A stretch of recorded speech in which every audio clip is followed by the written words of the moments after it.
famille de Saint-Julien avait du houblon. La zone où on est installé avec la brasserie, c'était que des champs de houblon, là où il y a le carrefour. Voilà. Ici, il y avait du houblon. Enfin, voilà, il y avait du houblon partout dans Saint-Julien.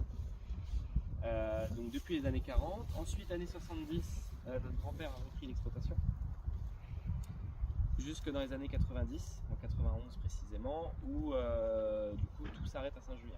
Donc en fait tout le houblon était produit sur Saint-Julien, sur la Côte d'Or, repartait sur l'Alsace et l'Allemagne. Et dans les années 90... Pourquoi Saint-Julien? Une explication? Bon. Oui, si, il y a une explication. Si, en fait, au moment où les Alsaciens doivent choisir entre être allemands ou français, il y a une grande partie des Alsaciens qui descendent en fait sur les régions aux alentours, dont la Côte d'Or en fait. Et il y a une grande communauté d'Alsaciens qui finissent vers Issorti, tous ces coins-là. Voilà. Et eux, ils avaient déjà cette culture en fait du houblon à l'époque chez eux. Et en voyant que les villages étaient quand même au bord des cours d'eau, ils se sont dit on va essayer de replanter justement ce qu'on connaissait nous à l'époque. Et en effet, en fait, ça a bien poussé parce qu'il faut que le village soit autour de l'eau pour que ça pousse. Et en fait, si vous reprenez la carte de la Côte d'Or à l'époque, tous les lieux où il y avait énormément de houblon, ça suit tous les cours d'eau de la Norge, de la Tille, etc. Vous allez descendre jusqu'à Sœur, Corberon, tous ces coins-là, et en fait ça poussait énormément dans ces coins-là. Donc en fait c'est les Alsaciens qui nous apportent ce savoir-faire du houblon. Voilà. Après les Alsaciens, il y a aussi tu sais, au-dessus de Messiny, il y avait le domaine Sainte-Anne. Et c'était un centre de vacances pour les salariés des mines, des potasses d'Alsace. Alors ça a changé de nom plusieurs fois. Il y a des extractions de mines de sel et ils venaient en vacances là. Il y en a certains, ça leur a donné l'idée de rester. Ouais. Enfin, il y a eu des mariages, effectivement, donc ça a fait une petite sensibilité, on va dire. Il y a toujours eu un lien c'est important avec l'Alsace en fait. C'est aussi pour ça que du coup après ça partait en coopérative en Alsace.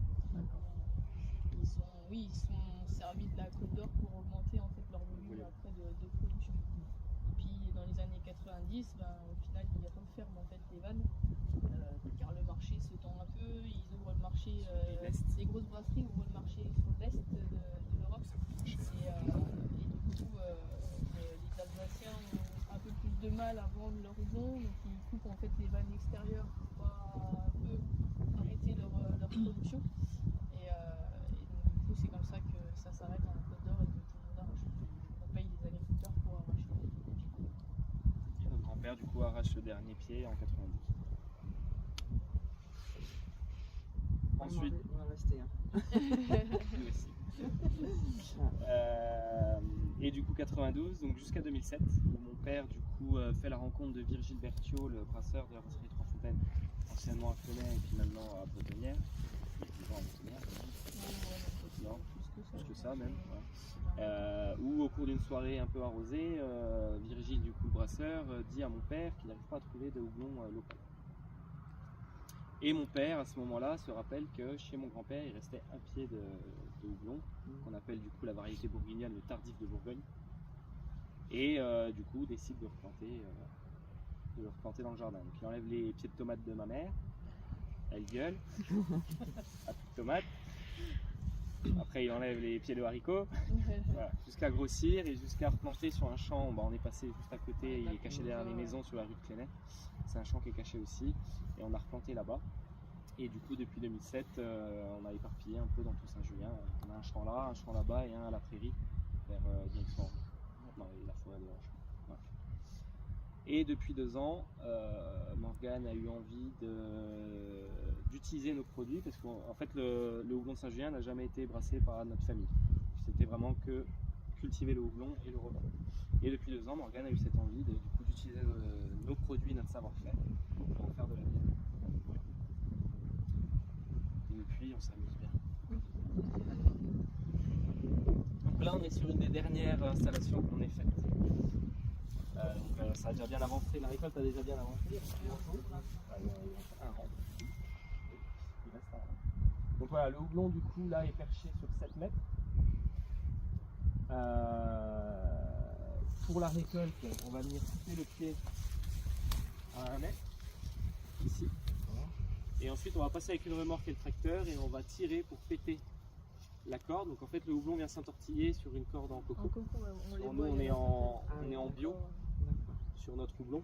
À l'époque, c'était de la ferraille. La ferraille après pourrissait en bord de champ, donc on a décidé de passer sur du fil de coco. Ouais, donc avec là, c'est des. Donc on va tirer, le pied va tomber sur la remorque et ensuite on va l'emmener du coup à la trieuse automatique, à la machine à houblon qu'on ira voir juste après.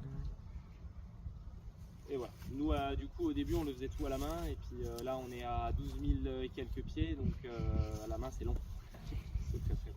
Donc maintenant on est passé à la machine. Regarde, tu veux faire l'explication de la pousse du houblon Ouais.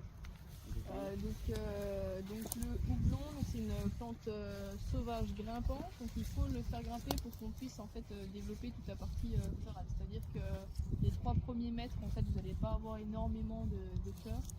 Il a vraiment besoin de hauteur pour pouvoir se développer.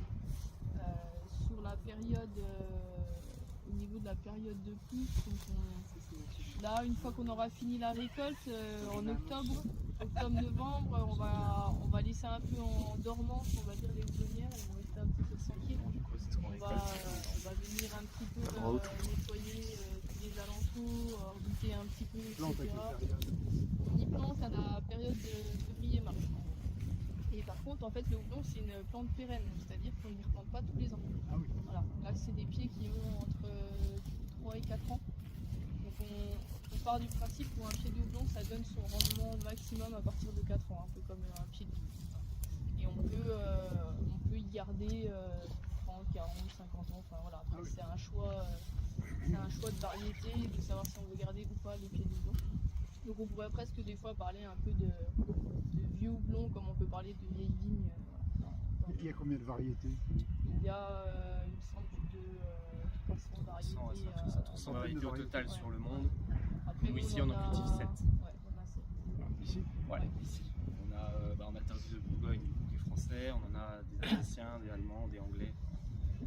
On a récupéré des pieds un peu partout et replanté. J'anticipe un peu, j'imagine, sur les explications que vous allez nous donner, mais la variété détermine la bière. Ouais, en fait, chaque variété de houblon a ses propres caractéristiques, que ce soit en termes de taux d'amertume, donc si ça va être très amérisant ou pas au niveau de la bière. Et puis après, chaque variété a ses arômes.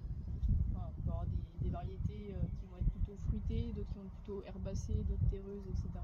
Donc c'est un peu sur ces arômes-là qu'on va jouer et puis qu'on va réussir à avoir des bières très très différentes en fonction de la variété. Donc là, vous avez 7 variétés, 7 produits. Ouais, c'est ça. On en a 3 qu'on commercialise dans toutes les brasseries aux alentours, etc. Et que j'utilise également. Puis après, on a des variétés, on a un petit peu moins de pieds qui sont vraiment uniquement pour nous, la brasserie, pour avoir aussi des goûts un peu différents et développer des bières très différentes. Donc voilà, donc après, à partir du mois de mars, donc la racine va commencer à repousser. On va avoir en fait des rejets qui vont commencer à sortir, etc. Après mars, donc on va commencer à mettre les fils, à tendre les fils sur les structures, parce qu'en fait les fils là on les enlève. Hein. Donc le grand câble et les poteaux ça reste toute l'année. Par contre les fils de coco on les enlève et on les rattache tous les ans. Voilà. C'est ce qui sert de tuteur. Donc voilà, après à partir d'avril. Donc là il faut tailler. Les rejets. Ouais, c'est ça. On taille vers février-mars. Ça permet de ralentir un petit peu la pousse parce que souvent les premiers rejets ne sont pas forcément ceux qui vont réussir à être costauds et à aller jusqu'au bout. Donc on taille un coup, après ça remonte encore une fois. Et là on va faire de la sélection. À partir d'avril-mai, on fait de la sélection de rejets, donc de pieds en fait. On va en garder